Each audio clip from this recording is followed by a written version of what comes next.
Meron silang violation dun sa problema dun sa fire. Hindi yun. Napakaliit na reason nun, Ching. Dapat inanap mo yun. Ang reason mo, kaya hindi mo siya binigyan ng business permit kasi naghihinala ka. Labas-pasok, madaming tao, maraming building. Isipin mo na may illegal sa loob. Yun ang reason mo. Hindi yung problema dun sa fire protection nila. Hindi yun. Hindi mo nakita yung problema na illegal na marami sa loob. Dapat yan, nilusog nyo, ni-raid nyo. Wala silang karapatan na bawalan kang pumasok sa loob. Bakit? Sino ba sila? Binili na ba nila yung Pampanga? Binili ba nila ang Cora?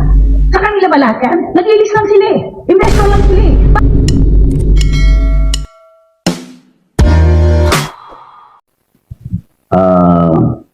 Mr. Chairman, Board Member Ananias Canlat, Honorable Board Members, and all here present in this August Hall.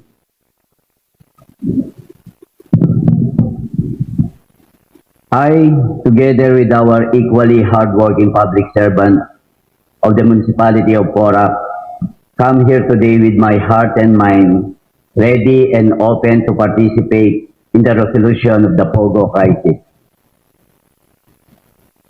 Payakman po ang aming munisipyo, nagawa naman po ang inyong mga lingkod, bayan ang aming mga trabaho.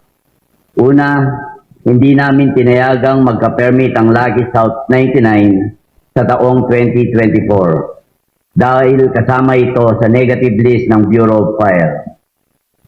Naging maigpit po ako sa aking direktiba na hindi papayagan na bigyan ng permit ang kahit na anumang negosyo, maliit o malaki, kung hindi sila makapasa sa requirement ng fire clearance.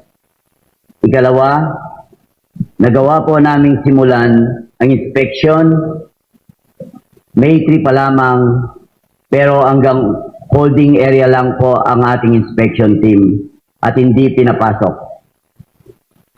Kasalukuyan po kaming nasa proseso sa ilalim ng pag-iimbestiga sa Lucky South nung na-intervene ito ng operation ng PAOK.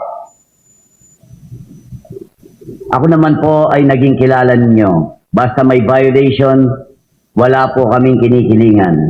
Kahit malalaking kumpanya, hindi po natin pinapayagan na di itinatama ang violation nila. Base sa aming official record, 41 buildings po ay na-issuean ng corresponding building permit. Patungkol naman po sa mga krimen gaya ng torture, scamming, human trafficking, at iba pang heinous crimes, totoo lang po, wala naman po kaming alam sa mga karumaldumal na krimen ito unless may magreklamo po sa amin. Hindi po ang mayors, kundi ang PAGCOR ang may regulatory powers sa mga POGO. Ang PAGCOR po ang may visitation powers na nakakapaglabas-masok sa loob ng premise ng mga POGO. Kung naidulog po sa akin na may nangyayaring ganito, ako mismo ang magre-request ng search warrant para pasugin ito. And I condemn and hindi papayagan ng hindi ko po papayagan ng kahit anong krimen, whether sa kapwa Kapampangan ko, Pilipino o ibang lahi. Hindi ko po ito tolerate sa aming teritoryo or any forms of human rights violation. I will reiterate, I will stand my position. I'm not protecting POGO or anyone. We granted permit based on documents as legitimate businesses. POGO per se is a legitimate business. It is recognized by law. Lucky South was regulated by PAGCOR. Nakakalungkot po at nakakagigil na ang dapat sanang lehitimong negosyo ay nagamit sa di karapat-dapat na mga gawain. Asahan niyo po na 10 ng aking mga kasama sa munisipyo na kaysa kami na doon lamang kami sa kung ano ang totoo at ano ang tama. Wala po kaming tinatago at itatago. Salamat po sa pagkakataon na binigay ninyo sa amin, Mr. Chair. Salamat po. Manay, we'd like to recognize the presence of our Vice Governor. Opo. Nay, summary lang po. Dito po base po sa mga pagtatanong kanina, ito pong pogo na to, wala naman resolution of no objection galing sa munisipyo. Ang meron pong resolution of no objection doon sa pag-establish ng business process outsourcing services. Hindi naman BPO po, Nay. Hindi naman po letter of no objection sa pagtatayo ng pogo. No? Pangalawa, yung pong mga building nila doon, Nay, wala man pong mga karamihan po sa mga in-apply nilang tatlong mga building permit, wala pong mga occupancy permit ang karamihan. No? Walang occupancy permit. Tapos, Nay, hindi man po, wala man pong application na clearance sa EMB, sa DNR, ang may-ari ng pogo at saka may-ari ng building. Sina Mr. Romero po, sila ko rin sabi niya, kami nga, one genset lang, generator lang, nire-require kami ng EMB. Ito, napakalaki.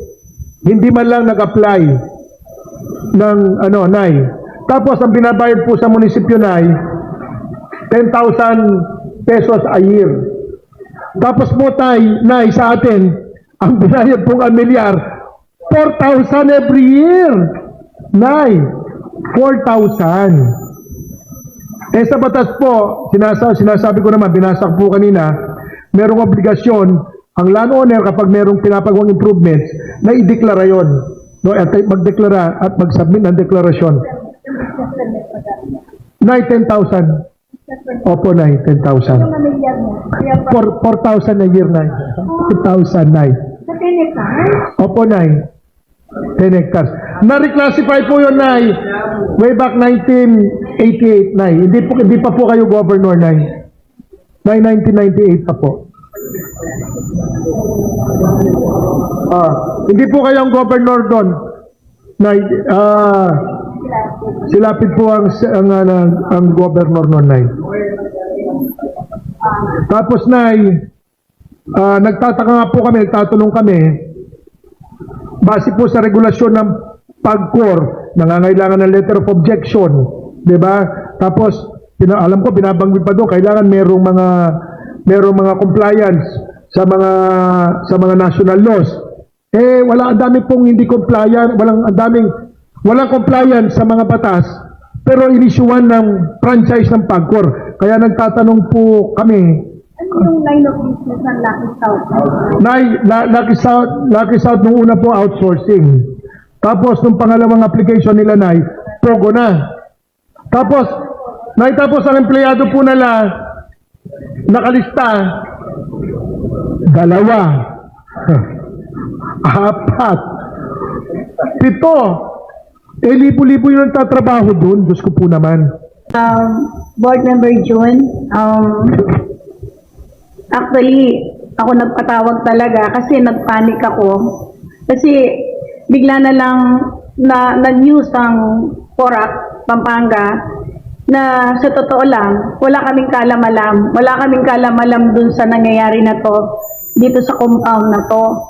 Ang alam namin, malaki ang tiwala namin sa LGU, kay Mayor Jing, na ang LGU, siya talaga ang merong dapat i-report o kung merong mang danger, merong bang bagong business, meron ba talaga siyang investor, dapat inalam sa amin. Pero di ba, Mayor Jing, wala ka naman sinasabi na may pogo doon, wala ka naman sinasabi na nag-apply ng BPO doon, at saka wala naman kayong ni-report na merong mga pinagagawang 40 building doon.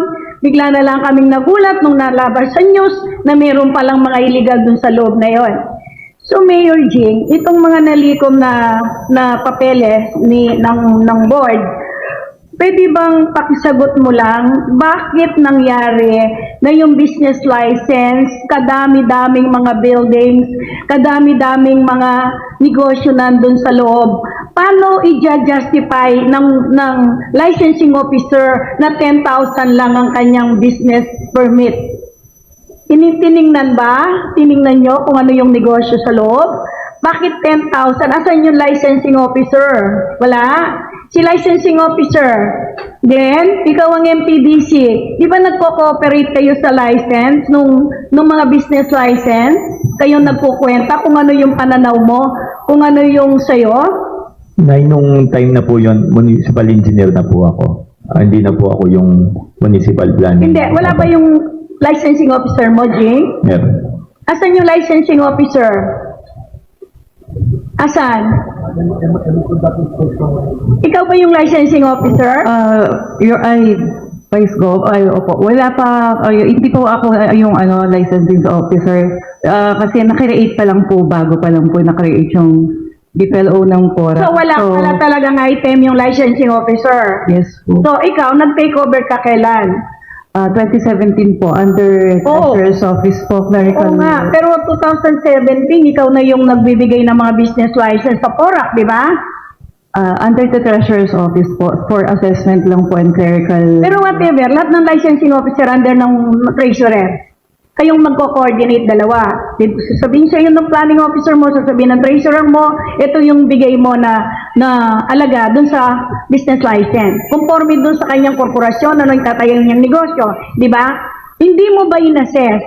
Bakit ka pumayag na 10,000 pesos lang a year ang ibinigay mong permit sa kanila na ganun lang yung ibayad sa inyo sa PORAC? Saan mo binasi yun? Naka-attach po siyang BIR, from BIR na zero income. Tapos, inaano niya po, Your Honor, yung kanyang dalawa po kasi lagi dinadala niya pong business, which is the Whirlwind and Hindi Lucky pwede South yun po. kasi newly corporation lang siya so no, wala pa siyang tax. Kabago-bago na lang create yung corporation na yun. So depende kung anong ilalagay ng negosyo doon mo ibabase yung business license mo. Hindi yung nakatouch sa BIR. No income pa siya kasi bago pa lang eh. Bago pa lang. Sana tiningnan mo ano negosyo mo, BPO? Anong negosyo mo, Pogo? Kahit na umpisa pa lang, dapat ibase mo na doon yung ibibigay mong business permit sa kanya. Ilang taon mong nilagay yung 10,000 a month, a year, dito sa Santa Cruz Porac na to, na negosyo. Ilang years na yung 10,000 a year na business permit? Since 2019, ganun na po.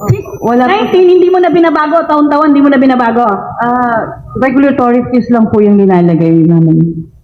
So, hindi mo na in-inspection kung ano na yung development, kung ano nangyari sa negosyo nila, kung ano yung binabayad niya sa BIR, hindi mo na tiningnan yon. Basta, nakapatente na lang sa 10,000 a year. Yun lang. Yes po, kung ano po yung nilagay niya po sa kanyang application, Your Honor. Mali kayo doon. Mali kayo doon. Dapat tinitingnan mo yung... So, karangaliwang magnegosyo kayo basta binilide, panwalan nyo niya. Di ba? Ano ba yung... Sanay ka ba na maging licensing officer? Sanay ka ba? Anong educational attainment mo? Actually po, hindi po ako naka-detail as a licensing officer, Your Honor. Pero ginagawa mo. Ikaw yung gumagawa ng mga business permit. Binigay po assignment sa akin from treasurer, tapos po, yun po hanggang Kahit ibigay na yung treasurer sa'yo, responsibilidad mo pa rin yung assessment. Hindi yung treasurer ang biniblame mo. Lahat ng licensing officer, under siya na treasurer. So, ibig ko lang sabihin, bakit nakapatent ito? Hindi na ba nagbago itong negosyo na to? Hindi na ba sila nag-improve? Wala na ba silang kinita? Kasi it depends sa negosyo kung kumikita, kung malaki. Pataas ng pataas ang business permit mo. Anyway, ganun na nangyari. Up to December 2023, 2024, 10,000 a year ang kanilang business license na nirelease mo. Meron kang nirelease na business license ngayong 2024 o hindi ka nag-release ng business permit? Ay. sa mayor's office po yung releasing ng business permit. Hindi, sa treasurer kayo, magkasama kayo ng treasurer sa license ng business permit. Hindi si mayor, ikaw ang pumipirma. Pirmahan mo, rin-recommend mo kay mayor, si mayor ang magpipirma, final. Pinirman mo, Jing, 2023, 2024, ang business license, pinirman mo. Opo, 2023 pero 2024 Anong reason mo? Bakit hindi mo pinirma ng 2024? nasa negative list ng Bureau of Fire. 20 Bureau Fire lang, Jane?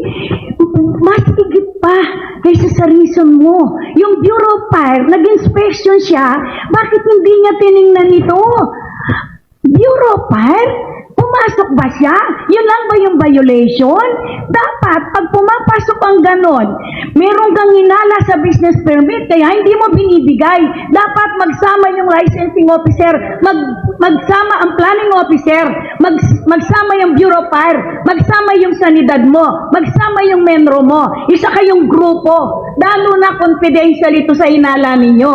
Dapat ganon, Jing. Malabo yung meron silang violation dun sa problema dun sa fire. Hindi yun. Napakaliit na reason nun, Jing. Dapat, tinanap mo yon. Ang reason mo, kaya hindi mo siya binigyan ng business permit kasi naghihinala ka. Labas-pasok, madaming tao, maraming building. Isipin mo na may illegal sa loob. Yun ang reason mo. Hindi yung problema dun sa fire protection nila. Hindi yun.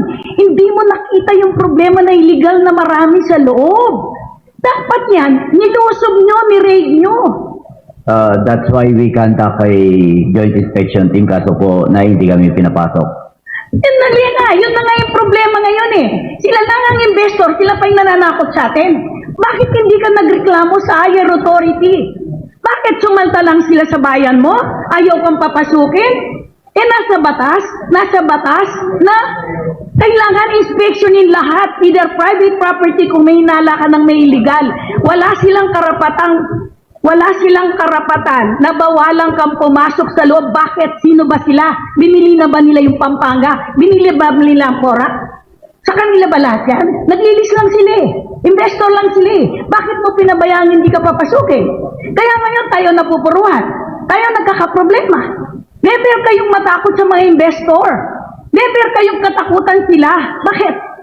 Sumanta lang sila dito eh. Tapos tayo matatakot? Sana nagsumbong ka. Sana pinaalam mo sa amin para nagsumbong tayo sa higher up. Hindi na nagtagal yan. Opo. Even the PAOK, they need a search warrant to enter the premises na. Kaya kami talaga wala po kaming power. Jing, huwag mo sabihin, ang pinag-usapan natin dito is the business license pa lang. Wala pa yung PAOK. Ang LGU, karapatan niya, lahat ng pumasok na investor sa kanya, na karapatan niya, na tingnan, ultimo maliit na building, ultimo isang pako, kung ilan yung building, anong pagkagawa, ano lahat yan. Pero Jing, ang nangyari, wala kayong ganon sa munisipyo ninyo. Matagal nang nag-illegal yan. Matagal na silang nag-iligay dun sa loob na yan. 2024, saka pa lang. Tapos ang reason mo, kaya pala hindi mo binigyan ng business license, kasi may reklamo yung Bureau of Fire. Asan yung Bureau of Fire? Bakit siya nakapasok? Hindi niya nakita yung mga legal sa loob? Yung Bureau of Fire mo? Yun lang ang nireklamo sa'yo, kaya ayaw mo siyang bigyan ng business permit because of yung mga permit niya sa fire, yun lang. Pumasok ang fire department mo, ba't hindi niya nakita yung mga illegal sa loob? Nakapag-conduct ba ng inspection ng Bureau of Fire? Nalaman natin yung problema. Pero pakitawag sa susunod yung Bureau of Fire Protection, yung representative. Bakit yung Bureau of Fire mo nakapasok sa loob? Ay, baka hindi mo nga nakapasok din eh. Hindi rin nakapasok na. Bakit kasi dinadailan mo ngayon sa press con mo? Kasi yung fire protection ang problema, kaya hindi mo sila binigyan ng business license. Di nagsisinungaling din siya rin hindi siya nakapasok. Actually, nasa negative list po nila, kaya yun po yung naging basis namin for, kasama po sa requirements po kasi yun. Isa lang yun sa requirements, maliit lang yun. Kailangan lang na ng fire extinguisher yun, no? Wala nga occupancy permit. Kaya nga yun, pwede nga yun eh. So anyway, napansin ko lang, ba't walang pirma yung applicant sa business permit? Ganito ba? Computer generated ba to? Talagang hindi pinipirmahan? Walang pirma, oh. Computer generated po. Yung bang application niya may pirma? Meron po. Bigyan nyo kami yung kopya, yung ano niya. Yung may pirma na application. We will submit. Mr. Chair, the copies of the application for Oo, kasi very misleading to. Di namin alam kung kailan ito eh. We will do that. Di ba? Yung assessor, nasaan? Assessor. Magkano ang milyar na binabayaran nitong 10 hektarya nitong yung may-ari ng ano na yan? Ng lupain na yan? Based on records po, more or less 4,000. 4,000. 4,000 a year! Bali na 4,000. 4,000 a year! 4,009. 4,000 nga. Mas mahal pa po babayad rin ang kakatamong ortelanong manasik kaya metong hektaryang Assessor, gabon. saan mo nakuha yung figure na yan sa kalaking hektarya na yan, tapos merong mga binegosyo. Kahit na mataas yung bakod, masisilip mo yung mga development, di ba? 4,000 siya. Noong una pa, hindi pa ako governor, meron ng golf course yan. Meron ng hotel. Since pa noon, hindi ka nagbago, 4,000 pa rin ang milyar na binabayad sa'yo. Hindi ka nagreklamo, hindi ka nangangal, hindi kayo nag-tax mapping doon, hindi kayo nag-imbestiga. Vice Gov, bali, kaka-assume ko lang po this May 2 lang. Sino yung dating assessor? Retired na po. Ilang taon niyang tinatanggap yung 4,000 a year na amilyar nitong malaking hektarya na to? Since 1998 na eh. Wala nang pagbabago. Ikaw, provincial assessor, nakapatente rin ba yan? Nakapatente rin ba yung amilyar na yan? Opo, Nay, 20 years, 12 years, ganun na rin. 4,000, wala nang pagbabago? parehas po yung record po natin sa province at sa assessor. Hindi ka nagreklamo, ba't hindi mo tiningnan? Nasilip mo naman yung development para ng BDC yun. Opo, Nay. Kaya dahil nga po sa developing yung PORAC at siguro nakita ito ng governor din natin at si Mayor Jing, kaya nag-conduct po tayo ng tax mapping para may deklara po natin itong mga undeclared real properties. Naka-convert ba yan? Sorry po, Nay. Naka-convert ba o agricultural pa rin? Sa ngayon po, Nay, kaya 4,110 ang milyar niya dahil naka-agricultural at residential po siya. Jing, ba't mo naman pinabayaan yun? Nay, the problem po siguro, nung pag-upo ko, wala pa talagang tax mapping ang PORAC. Pero noong 2019, pagkaupo ko, nagkaroon na ako ng directives na kailangan tayong mag-tax mapping. Jing, This sorry prevents me huwag kang 2020 po. sasabihin yan. Hindi reason yan. Huwag mo sinasabing wala ka pagkadastrel ang PORAC. Hindi yun, hindi reason yun. As long as ang Ayala, ang laki ng binabayaran sa'yo, milyar, business permit, ang laki-laki ng Ayala. Pero wala ka pang cadastral note. Ayun sinasabi mo. Wala pa yung ng plano ng PORAC mo, di ba? Pero nagawa mo yon. Ibig kong sabihin, hindi natin pwedeng i-daylan yon na wala pang cadastral yung PORAC. Hindi eh. Nandyan na yan eh. Nandyan na yan, Jing. 2019. Pero nakapatente pa rin kayo sa 4,000 na milyar. Isang taon. Hindi dahilan yon. Ayun, nagpasigil ka nga. Nagtrabaho ka ng 2019. Pero nagbago ba? Hindi. 4,000 pa rin ang milyar mo.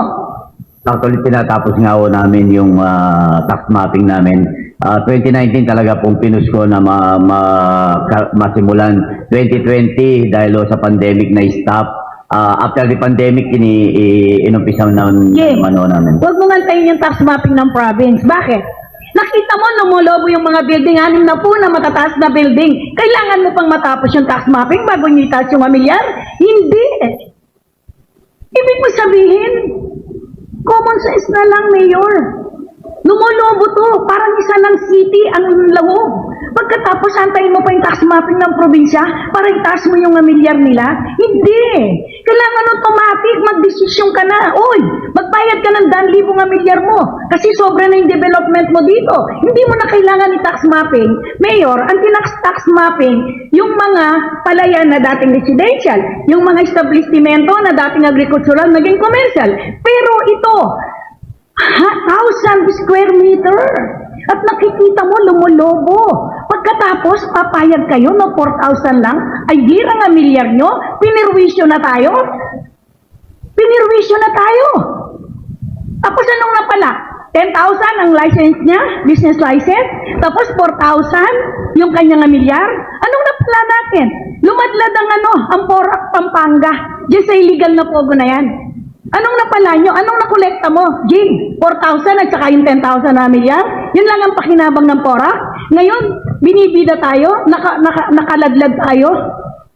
Ang nagbabayad po ang Whirlwind, Nay, based on the records na binasa ko kanina. For the record, yung binayad ng Whirlwind hindi real property tax yun.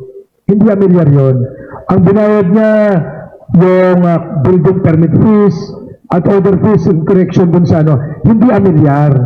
No, 10 million yan. Kasi sa mga building permit, mahal yan eh. No?